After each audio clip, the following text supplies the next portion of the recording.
नमस्कार, मी दीपक पळसुले. रात्रीचे 8 वाजता स्पेशल रिपोर्टमध्ये आपल्या सगळ्यांचं स्वागत. स्पेशल रिपोर्टला सुरुवात करण्याअगोदर महत्त्वाच्या घडामोडींचा सुपरफास्ट आढावा टॉप 25 न्यूजमधून. उज्ज्वल निकम यांची राज्यसभेचे खासदार म्हणून निवड. राष्ट्रपतींच्या कोट्यातून नामनिर्देशित सदस्य म्हणून नियुक्ती.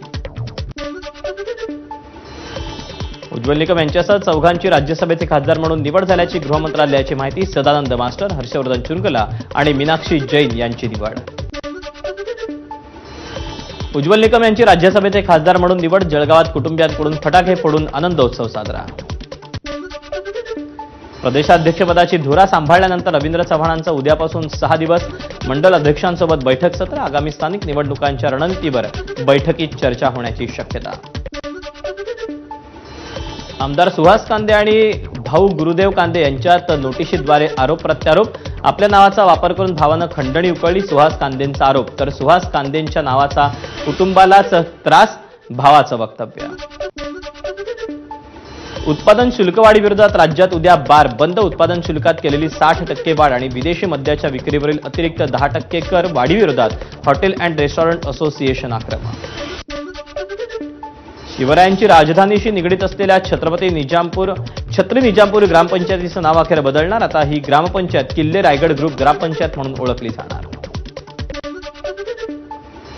स्मशानभूमीत जादू टोण्याचा प्रयत्न करताना काही जणांना रंगेहात पकडलं. पैशाचा पाऊस पडावा म्हणून ही अघोरी प्रकार सगळे सुरू होते. ठाण्यात जवळचं भाडं देणार नाही म्हणत रिक्षा चालकाचा महिलेशी वाद. रिक्षा चालकानं हात उगारल्याचा महिलेचा आरोप.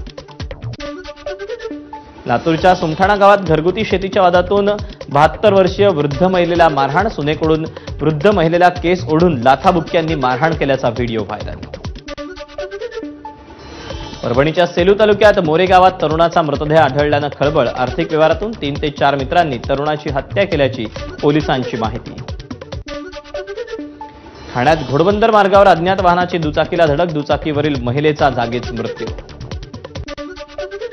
तुळजाभवानी मंदिर रात्री 1 ऐवजी आता पहाटे 4 वाजता उघडणार. मंगळवार, शुक्रवार, शनिवार आणि पौर्णिमेला मंदिर रात्री 1 वाजता उघडण्याचा निर्णय. तुळजाभवानी मंदिराच्या वेळेत बदल केल्यानंतर पहिल्या दिवशी भाविकांची गैरसोय. भाविकांना दर्शन रांगेत तासनतास ताटकळत उभं राहावं लागलं.